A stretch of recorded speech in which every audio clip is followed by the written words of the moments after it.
Slater Crusaders, America's the greatest country in the world. Let us all take a collective deep breath. This week, am I right? This is it. This is the calm before the storm. Let me share some truths here before we get started on this final week. We are a doomed culture. Oh, geez, thanks a lot, Slater. Bear with me. We live for pleasure and comfort. We amuse ourselves to death. We waste our entire lives on entertainment and lusts. Second Thessalonians 2:12 says we take pleasure in wickedness. 2 Peter, they take pleasure in rioting. We don't think deeply. We are a selfish people. Never has a society been so narcissistic and egotistical and self-centered. God hates pride. We are prideful. Pride destroys relationship. It kills kindness. It kills love. It kills everything that's good. It kills humility. We're materialistic. We are immoral. Hallmark has a new Christmas movie with a gay couple trying to adopt a child by Christmas time. Hallmark! 1 Thessalonians 4:5 says, the nations that know not God are driven by lust and passion. That's us. And the thing is, we don't even know, we live in such willful ignorance about it all. We don't even know the beginning of it. You talk to police officers, talk to social workers, people who work at shelters. They're on the front lines of just the worst of the worst things that happen constantly on a daily, all the time. The rape, child abuse, torture, the worst of the worst things you could fathom going on all the time everywhere. It's so bad, the news can't cover it because it would just make you just disgusted all the time. You think the news is bad? Like, the news doesn't even scratch the surface of the terrible, horrible things that are happening all the time around us. We are angry. The media profits off of anger, nonstop anger all the time, and you're gonna see it on parade the next couple weeks. Back in the day, self-control was the virtue. And now the virtuous thing is to see who can be the most angry at the littlest things. Our culture, our politics loves revenge.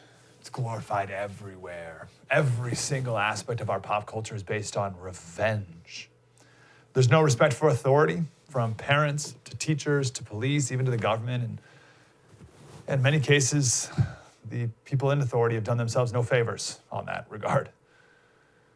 What do we got so far, guys? We've been keeping track? I can keep going, but I mean, so I said lustful, selfish, materialist. I say materialist? I think it immoral, angry, vengeful. I think that's pretty good. No respect for authority. This is everything. This is pop culture. This is everywhere. It's every aspect of our progressive, controlled, popular culture blasted at you and your kids from every single angle nonstop. The culture is not your friend. Our culture hates you. And the people who make our culture, they hate you. They hate God. They hate Jesus. They hate you. The verse in Exodus 20, the one about the 10 Commandments, I am the Lord your God, you shall have no other gods before me. The punishment for if you do, punishing the children for the sin of their parents to the third and fourth generation of those who hate me, but showing love to 1,000 generations of those who love me and keep my commandments. The point of that scripture there is it's generational, right? So when you have a corrupt generation, it takes, best case scenario, it takes 3 or 4 generations, it says right there, 3 or 4 generations at best to turn things around. All right, the sins of our culture have generational impact. And you can't just flip it around like that. That's not how that works. It's your kids, and maybe their kids, like that generation, maybe turn things around. If there's like a huge awakening, which we're not having in America, it's got to get way worse before we even start to get better. I mean, not many decades ago, there used to be a general Christian, just like understanding in our culture. It was the reverend Martin Luther King Jr., who was the leader of the civil rights movement. And he spoke a Christian language. He used the gospel to unite everyone, right? Today, the Black Lives Matter movement are avowed Marxists and atheists and lesbians. They don't even pretend to talk about Christianity. Christians to them are the greatest oppressors. You are the greatest oppressor of them all. We hear a lot about white, straight males. Those are all bad, of course. But the worst of all is the Christian. They don't say that as much, but that's the case. I promise you. We're living in a culture now that every business is racing to be the most Black Lives Matter anti-racist business that exists. But that culture and those businesses and that culture will never help you or love you or help you raise your kids to be good, godly adults. Just forget about that. Forget it. Give up on it. So that's where we are now. Feel better? Glad you tuned in on this Monday. Let's get to the good part. Okay. I mean, do you disagree with any of that? I mean, we could spend all day proving all those things. I guess you either see it or don't. Let's put that behind us. Let's separate from that. Repent from that. Let's get to the good part. Paul, in his advice to Timothy, he told Timothy to reprove, rebuke, and exhort. It's like weird words, right? Reprove means to reprimand. Rebuke is a sharp criticism or disapproval, sharp disapproval. I feel like that's what we just rebuked the culture. But then you exhort. I don't like that word, exhort. There's a progression to that word, the true Greek word. It means to comfort, right? So you do the negative things. You reprove and rebuke, and then you exhort. You comfort, encourage, and strengthen. That's what the Greek word exhort means. It means to comfort, to encourage, and then to strengthen. Those are beautiful things.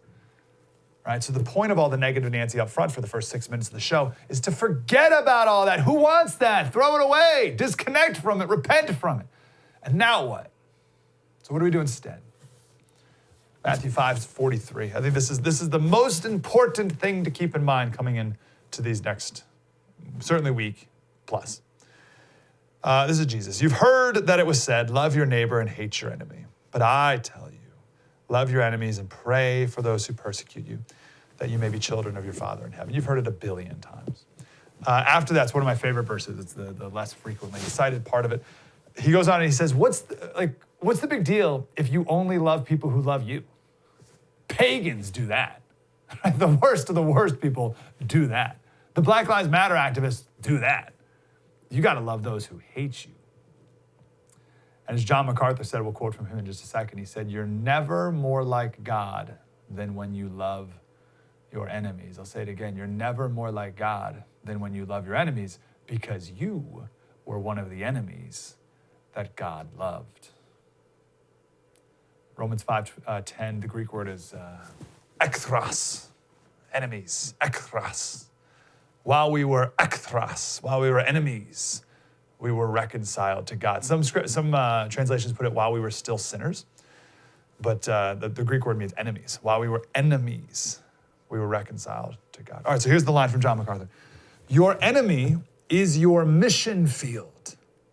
Your enemy is your mission field. The world of enemies was God's mission field. God so loved the world, he gave his only begotten son. Don't hate the enemy, love the enemy as God loves the enemy and sent his son for their salvation.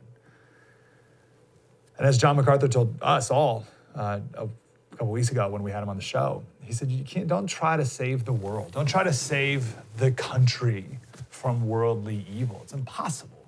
You can't do it. Save people. Save individual people. And how we act in these next few weeks could have a pretty consequential role in how effectively we do that on an individual level. So yes, of course, go vote. Goodness. I don't understand, like, there's so many Christians who don't vote, which just boggles the mind. Of course you gotta go vote and choose between two sinners. And at every race you're choosing between a pair of sinners. Sinners voting for sinners. But make the right choice. And there's Christian arguments, of course, to be made. Like, I wouldn't vote for the people who full-throatedly support abortion, for instance.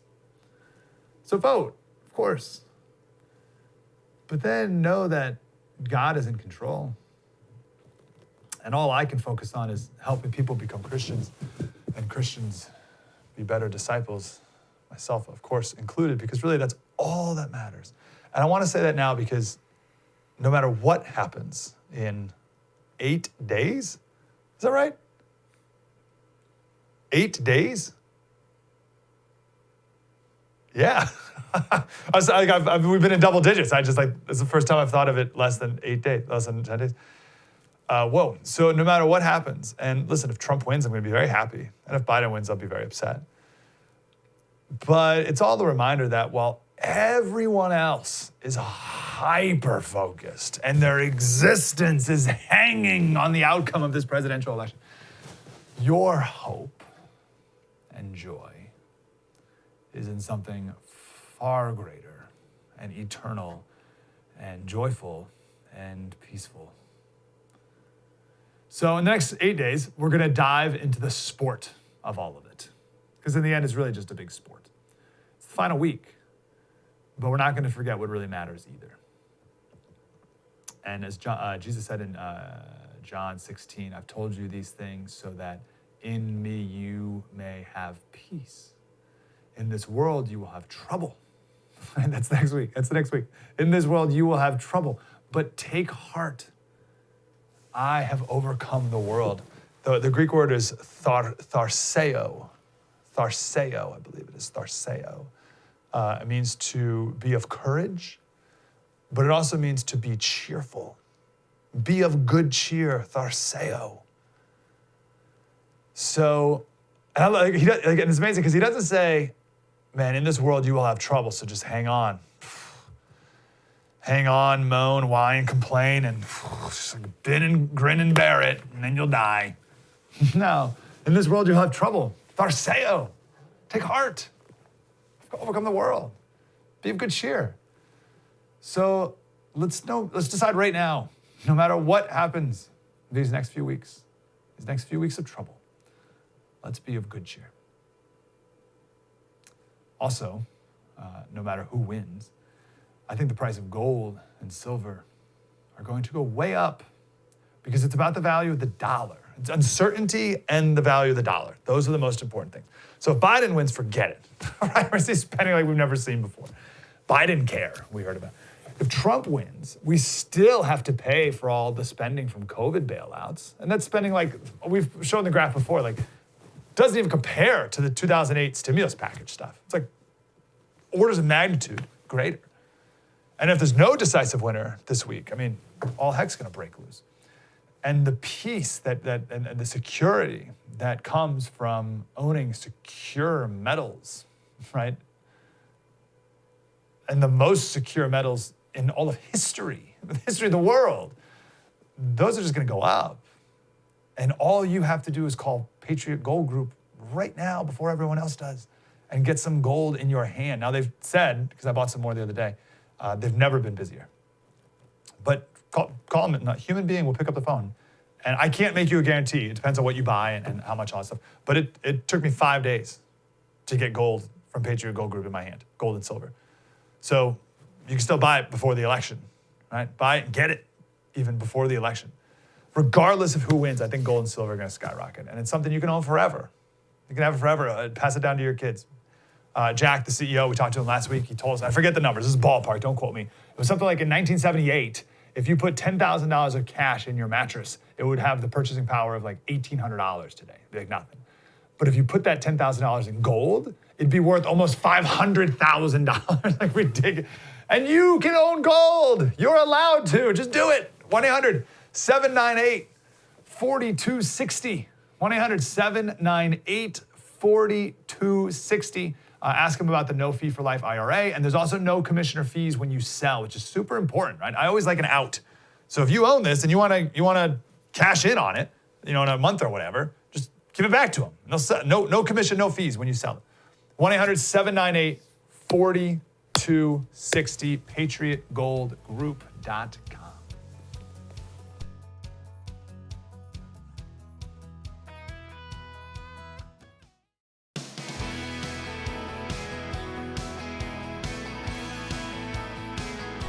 Hey, Slater Crusaders. The debate was feels like forever ago. It was on Thursday, but I feel like we still need to chat about that for a minute here. Well, let me say this. Trump will win the election in 8 days as handily as he won the debate on Thursday.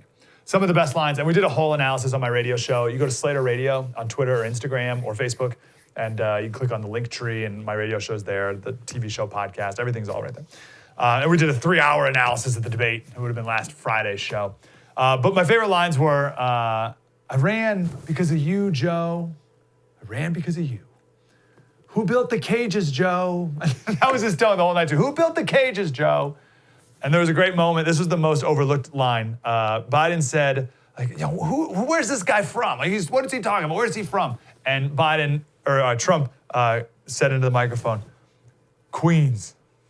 And no one really heard it. And then this was, though, I laughed out loud with this line. They were talking about China or something and tariffs, and Hunter's emails came up somewhere in the previous 30 seconds, and then this happened. My response is, look, this isn't about, there's a reason why he's bringing up all this malarkey. There's a reason for it. He doesn't want to talk about the substantive issues. It's not about his family and my family. It's about your family. And your family's hurting badly. If you're making if you're a middle-class family, you're getting hurt badly right now. You're sitting at the kitchen table this morning deciding, well, we can't get new tires, they're bald because we have to wait another month or so. Or are we going to be able to pay the mortgage? Or who's going to tell her she can't go back to community college? They're the decisions you're making in the middle-class families like I grew up in Scranton and Claymont. They're in trouble. We should be talking about your families, but that's the last thing he wants to talk about. I want to talk about North Korea. I do want to turn to 10 seconds, Mr. President. That's 10 a seconds. typical political statement. Let's get off this China thing, and then he looks, the family, around the table, everything. Just a typical politician when I see that. Let's talk about North I'm not a typical Korea now. politician. Okay, That's why I got elected. Let's get off the subject of China. Let's talk sitting around the table. All right. Come on, Joe, you can do better. So good. That was one of a couple of times when he did this whole, I'm not a politician. He'll talk about these politicians. Beautifully done. Everyone hates that phoniness. Everyone felt that when Joe Biden did the, let's sit around the table thing. Everyone knows when it's a rehearsed line, but no one ever says anything about it, at least at home, because whenever it happens, all the other candidates, and of course the Democratic moderator, they just go along with the phoniness. So everyone at home, even though everyone's rolling their eyes, it doesn't land, the line, the phoniness does get a pass because everyone just goes with it, right? It's all just one big phony bologna sandwich and everyone gets away with it all the time. That was the first time I've ever heard a candidate call it out in real time as it happened. It was amazing. Listen, it was a crushing performance. It was near perfection. And this is the most important thing to remember. This is a recap from our Thursday pre-debate show. That debate Thursday was not for you.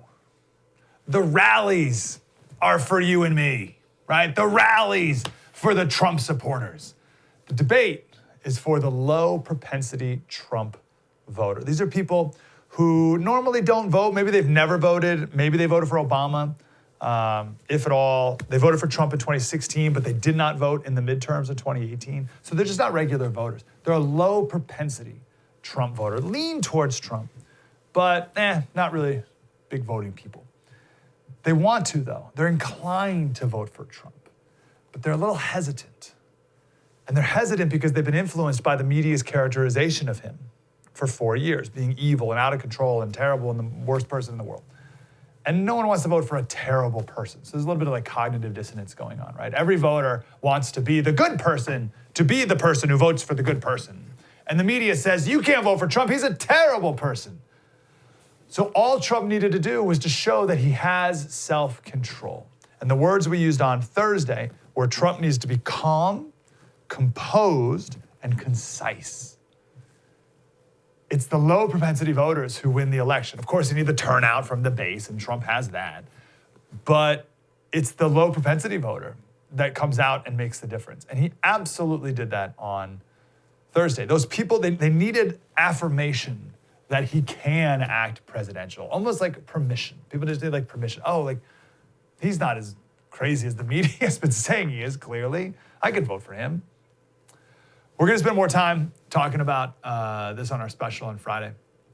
But there were 3 main complaints against Trump in 2016. And this is one of many reasons why I think he's going to win. Well, let me just say this big picture. There's no aspect of 2016 that does not also exist in 2020, if not more so. Right? So Trump being the outsider and all this stuff, and the media being hacks against him, we just go on. That was all true in 2016. Still, like, more true now. So all that is still there. But if you remember some of the main complaints against him, first, he was unhinged. It's dangerous for him to have the nuclear codes. Remember that whole thing? 4 years later, we have no new wars, troops home, and Middle East peace deals being struck up. We got like one peace deal a day until the election coming. First is he's unhinged, and we can't have him near the nuclear code. Second, he's a tyrant and a dictator. 4 years later, there's been no power grabs, no consolidation of federal power at all. With COVID, the complaint from the left is that he didn't take enough power into the federal government. He didn't make enough federal dictates like a king. And he had every chance to, and he never did. He embraced federalism, as he should have. But that's not what tyrants do. So that's absurd. And the third claim against Trump was that he's a danger to our institutions. NATO, he got other nations to pay their agreed upon share, which, by the way, is not what Russia wants. And Trump made that point during the debate. Biden keeps calling him Putin's puppy, and some sort of Russian stooge or whatever. No, that doesn't. If you look at all the things Trump has done these last 4 years against Russia, including giving Ukraine weapons to defend themselves from Russia, it doesn't make any sense to. And strengthening NATO is one of those things. But that's an institution that Trump has strengthened. And here at home, he hasn't gotten rid of anything in the federal government. There's been no institution he's gotten rid of. I wish he did get rid of some things in the federal government. He hasn't done any of that. But when the left is promising that if they come in, they're the ones who are going to end the filibuster and pack the court and get rid of the Electoral College. And as we talked about last week, institute truth and reconciliation committees. Right? Like, they're the ones who are calling to get rid of these institutions. The left is all the things that they say they hate about Trump. It's been 40 years of projection. And I still think Trump will win. We'll talk more specific details tomorrow, and then we're going to talk a lot about it on Friday. But Trump is still seen as the force to stop the cultural shift off the cliff that everyone feels. Right? Everyone just feels that our culture is like, what are we? I can give a billion examples. I'll give some from this week. La Leche League, this is a group of, it's like a breastfeeding support group. They made a statement the other day that said La Leche supports all breastfeeding, chest feeding, and human milk feeding families, regardless of skin, blah, blah, blah, blah. Chest feeding? Human milk feeding? What? This is all transgender stuff. SANS is a British support group for people who've had a miscarriage. And they wrote this message about how they support all birthing parents. Birthing parents? These are all this week. This is Tampax. Fact, not all women have periods. Also a fact, not all people with periods are women. Let's celebrate the diversity of all people who bleed? What? This is Oreo cookie. Pronoun, example number 1. You're getting pronoun advice from Oreo. Is that the one? Yeah, you can read it there. Like, what? These are all this week. This week. I didn't go way back. These aren't like 4 years of examples. Trump is still the stopgap and hopefully the wrecking ball to this insanity. And he has been when it came to critical race theory being taught in our federal bureaucracy, which is a wonderful, wonderful thing, and enough reason to vote for him just there. And people, they feel all that stuff, and they feel like big tech and the media bias, like all those things that existed 4 years ago are tenfold true today. This is NPR. They wrote this thing about why they're not covering the Hunter Biden story, right? And it's, they can't corroborate it, right? I love this how the media is that, oh, well, it can't be verified. Can't be verified. And you hear that and you're like, gosh, if only there were, I don't know, like a profession of people out there whose job it was to verify things. So they said, guys, can you put that up one more time? Look at the timestamp. Do you have the timestamp on the bottom of that? Can you see that? I don't think there's a timestamp. But it was something like 10:30 in the morning. Okay, so they say, oh, we don't, we don't play stories that we can't corroborate. Guys, you got the other NPR tweet? This is a couple hours later. Talking about that Giuliani scene from Borat, okay? So you have NPR talking about how, well, we can't talk about Hunter Biden because we can't corroborate it. A couple hours later, talking about that Giuliani picture sourced from the producers of Borat. And it's like, oh yeah, no problem. Here, let's share that story. It was a couple hours apart from each other. That Borat story made the cut for NPR. Hacks all of them. And they learned nothing. These last 4 years, the media hasn't. And I think in one more, I'm as certain as I've been, in one more week, Trump's gonna win again. And the media is still gonna say, what happened? Yeah, you guys. So thanks. True story. Mike Slater, spread the word.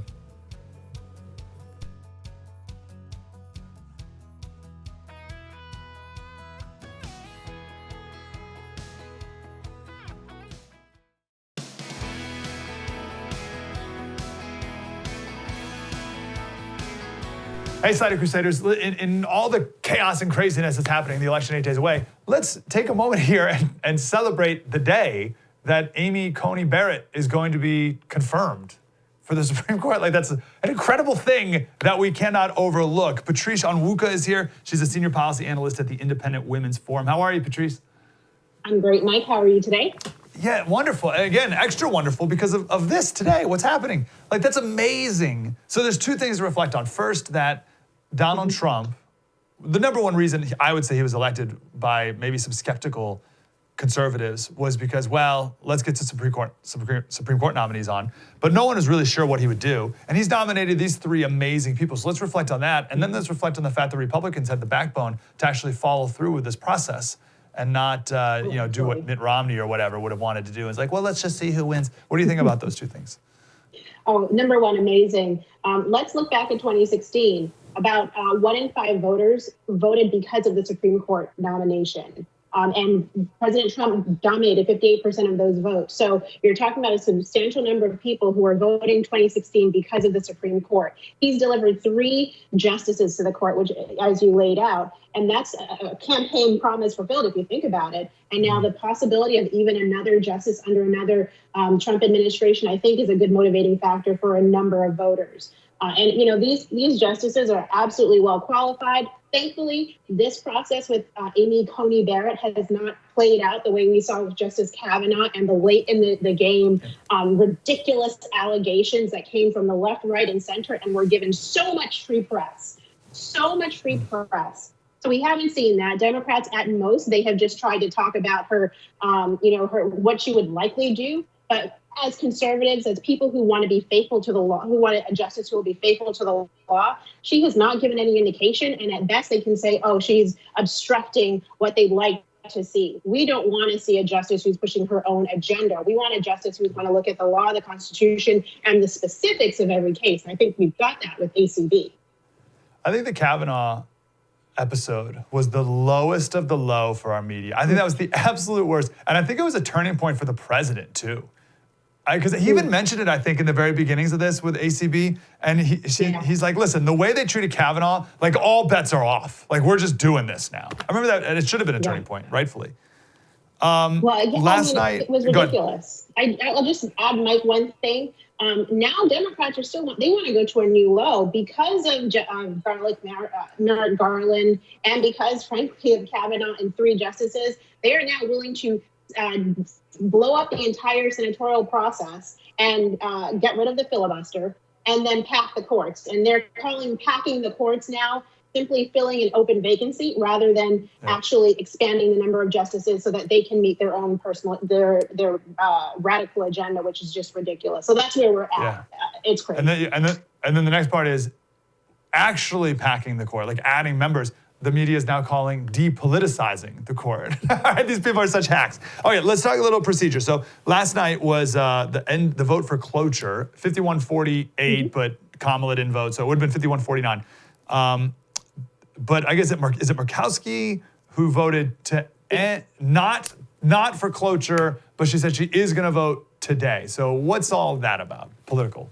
The first was really just a procedural vote yesterday, which was to say, okay, we're going to end debate and discussion about the ACB and then go to a vote. And that passed, not surprisingly. Lisa Murkowski, of Republican of Maine, and Susan Collins, Republican of Alaska, or maybe I flipped the states of apologize for that. But these two women were really the holdouts on the Republican side. And so the question is, what would they vote? How would they vote in the full vote itself for ACB? And Lisa Murkowski has said, hey, I don't think she should be pushed through during a presidential election.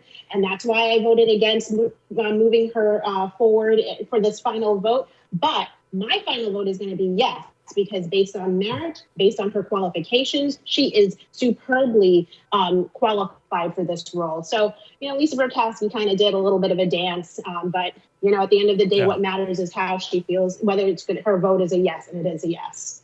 And she was only able to do that little dance because Republicans have 53 senators, right? I mean, if it was a close call, Mitch McConnell wouldn't have let her do that, would he? I don't think so. I mean, I think it's just a little bit of cover for those, particularly if she's got a challenger. I'm not sure if she does, but if she has a challenger against her, but to be able to say, hey, I stood on principle, but at the end of the day, I'm voting on merit. Yep. Read a headline on NBC. It was NBC DC, said that the partisan confirmation process is damaging to democracy.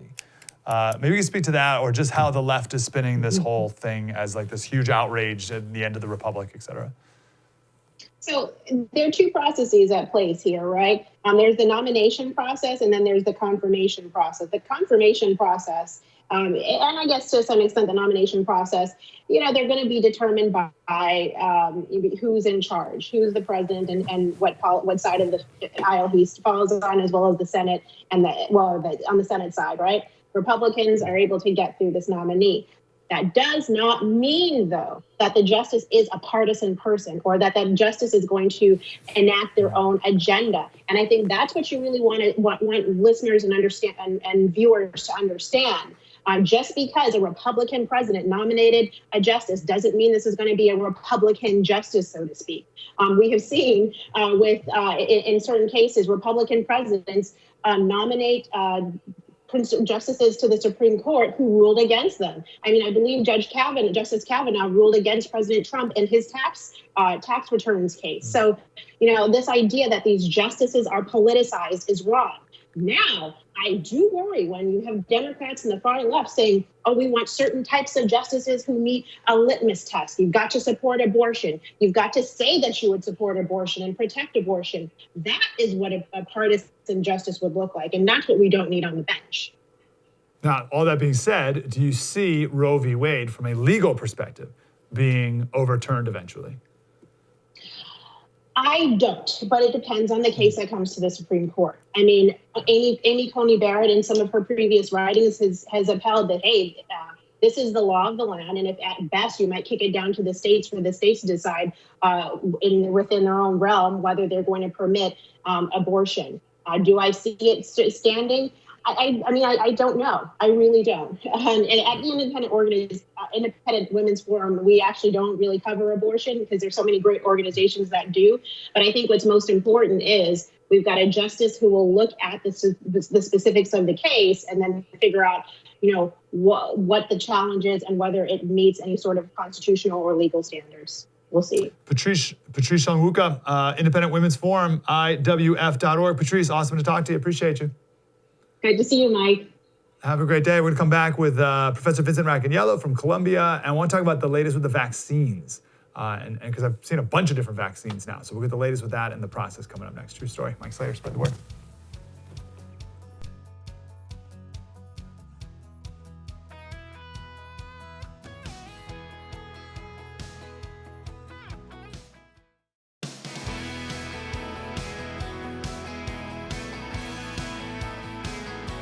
Hey, Hey, Slater Crusaders, it is my honor and pleasure every week to talk to the professor of virology at Columbia University, Professor Vincent Racaniello, but he also has this podcast, This Week in Virology, that you have to listen to and watch, microbe.tv. Professor, how are you, sir? Getting used to this starting off the week with you, Mike. It's good. I'll tell you, I still look forward to it all weekend. People still ask me questions. I don't know. The professor is on Monday. I'm glad you're here, Professor. Always. Let's talk about vaccines first. I'm seeing vaccines from Israel, vaccines from Oxford, vaccines from all these drug companies here in America. What's the latest? Yeah, as you know, every country wants to make vaccines because they feel an obligation to protect their people, but not every country can make a vaccine, frankly. It requires technology that not everybody has. So all the countries advanced in science are doing it, as you've said. Now, here in the U.S., we have a handful of vaccines that are in what we call phase 3 trials. That is, we are asking if they will protect you against disease, COVID-19.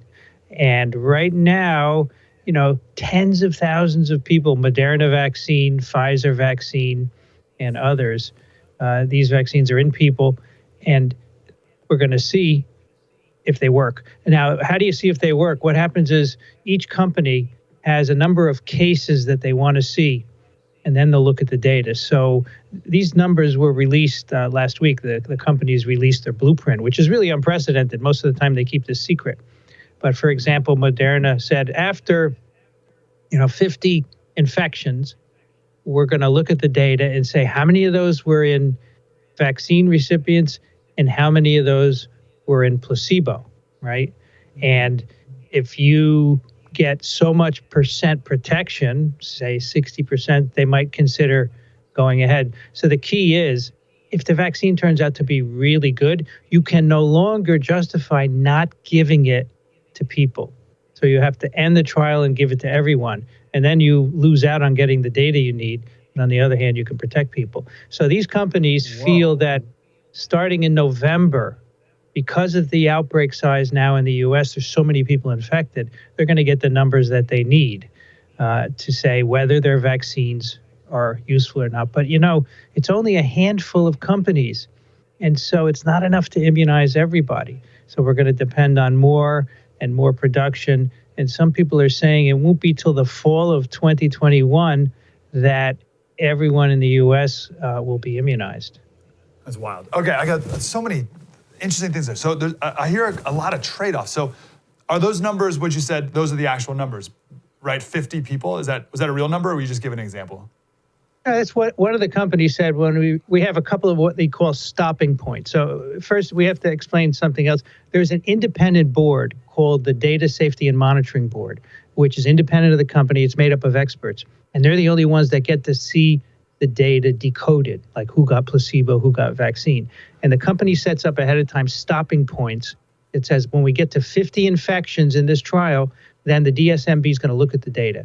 And so that's a real number. Didn't they give the vaccine to like 30,000 people? They did. So 50 is not a lot then.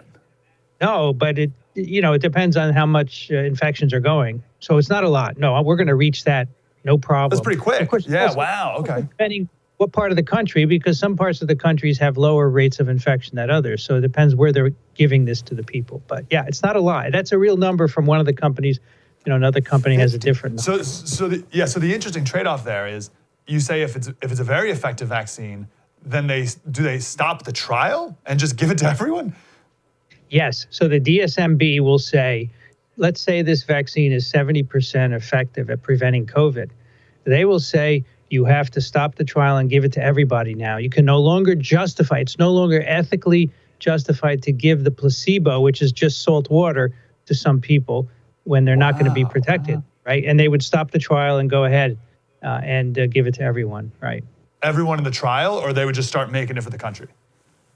Well, they'd have to give it to everyone the trial's presumably already filled. They've already given it to people, but they'd have to start giving it to everyone in the country. They would apply to the FDA for, emergency use authorization and give it to them. But at the same time, they have to continue monitoring for safety, right? Because the safety is not over. because you need to get beyond 30,000 people to know. You might have a side effect in 1 in a million people, right? And you won't know that until you to put it in a lot of people, and you have to keep tracing that. Well, on the side effect, I didn't get to listen to your podcast this week, but I know you talked about the trial. For Oxford, I forget which one. And the headlines were all about how one of the people in the trial died. And then you got to read the article before you find out it was the person in the control group. And we don't even know how they died. Do we know how that person died? They could have got hit by a car. But that's the thing. When you immunize 30, 40, 50,000 people, other things happen, right? And that's what the DSMB does. Someone dies, so the DSMB says, what group was this person in? They're the only people who can do that at this early stage, to unblind the data. And they say, oh, it's in the control group, so it's not related to the vaccine. Let's move on. So that's absolutely not Reuters, not the headline writers who decided to make a whole thing about it, which is, I find, very irresponsible. It says Oxford vaccine prompts immune response among young and elderly adults. That's good, right? Yes, so they now have studied the immune responses in young and old people, right? And they find that they're good. They're comparable to what you get in a natural infection. So that's good news, absolutely, yeah. I got to go back to the 50 people thing. I'm sorry, I just feel like that's such a small number of people. I feel like I'd want more numbers back, but statistically, is that a sufficient amount of people? Yeah, that's the numbers that the statisticians for the company have calculated will give you a good statistical result on efficacy. Like, it'll tell you if it's 60% efficacious. It won't tell you if it's 80% efficacious. You need more people for that. But if you're content with 60, now the FDA has said we will license a vaccine that is 51% effective or better. So they powered. That's a low bar too. I remember we talked about that before. I feel like that's a low bar. Better than nothing, but a low bar. But maybe not better than nothing, because people will go out thinking that they're immune when maybe they're not. Yeah, that's the problem. If you have 40% of the people who are not going to be protected, that's an issue, right? So I'm not so happy about that. But, the first polio vaccine in 1955 was only 53% effective, and we welcomed it with open arms because we had nothing else, as you say. Yeah, wow, interesting. Okay, this is NPR. Studies point to big drop in COVID-19 death rates. I know you talk to a doctor friend every week. What's he seeing about, I guess, see another study here, including older patients with underlying conditions, suggesting that physicians are getting better at helping patients survive the illness. Is that your understanding too? Yes, from speaking with Dr. Griffin every week, he has said, they're getting to know how to take care of patients. And when does a patient go to the hospital? The first thing, they have trouble breathing, right? And then you call your doc and they say, go to the hospital where they can take care of your oxygen needs. And now Daniel Griffin says we know how to take care of patients. We know not to right away put a tube in them and pump oxygen in, but maybe put a little catheter in their nose initially, right? And see how that works. They also turn them on their belly, things called proning, which helps to get the lungs functioning on their own. Instead of lying on your back, apparently putting you on your belly helps you breathe easier. And then as your infection progresses and you have more and more trouble breathing, it's in the lung phase, they can give you steroids, they can give you other medications to address that part of the infection. So yeah, I think the key here is that physicians have learned, and the information is spreading throughout the country on how to treat patients. This is an interesting statistical thing. The infection fatality rate, and maybe you can break that down, is at least 10 times higher in Connecticut than in Idaho, Nebraska, Oregon, Tennessee, or Utah. And the thought is maybe that has something to do with vitamin D, which we talked about last week. But regardless of vitamin D, I know I just threw a lot of things. Why would there be such a drastic infection fatality rate between different states? That seems weird to me. So here's what the infection fatality rate, this is the most important number of all the numbers that are thrown around. It's the number of deaths divided by the actual number of infections, not the number determined by PCR, because there's always more infections than you diagnose.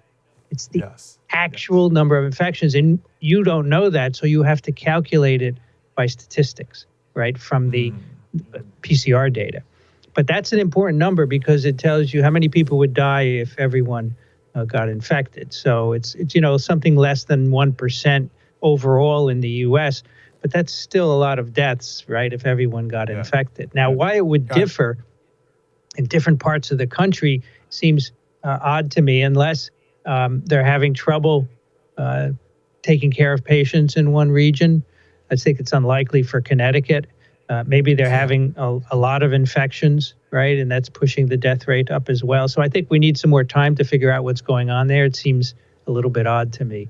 Usually it's not, you know, if it's getting up in that 3, 4, 5%, that's a lot. And that's really bad. And that's what happened in Italy early in the outbreak, if you remember. Yep. Okay, we have to run, sir, but do you have one more final thought that we got to keep in mind until next week?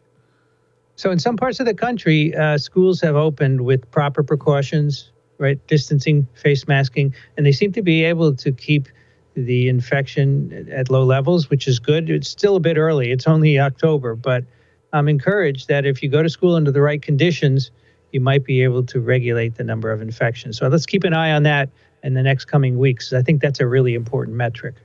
Totally. Do you know anything of teachers getting sick or getting infected? Yeah, I mean, of course, teachers do. And here in New York City, we have a number of teachers who've been infected, as well as kids. They pick them up on routine scans. But, you know, and that's what we're worried about, the kids transmitting it to teachers and bringing it home, of course. And in New York City, so far the numbers are low, but again, it's really early. So let's wait and see what happens over the coming weeks. Yeah. Professor, we've had my son is 8 months old. He was born at the end of February, just before this whole thing happened. So I know that we've had 8 months of Mondays together. How about that? Right when this whole thing started, pretty much. So maybe it's been a little less. Maybe it was like 7 months of Mondays. But hopefully we can keep it going, even through this craziness of the election to come. Maybe next week we can talk about like what to do with like polling or whatever. We can talk about like polling safety, because I know that's a concern for people. Beautiful. Microbe.tv to watch the professor's weekly podcast. Thanks, Professor. My pleasure. Professor of Virology at Columbia. That's it. That's the show. We'll do it again tomorrow. Spread the word.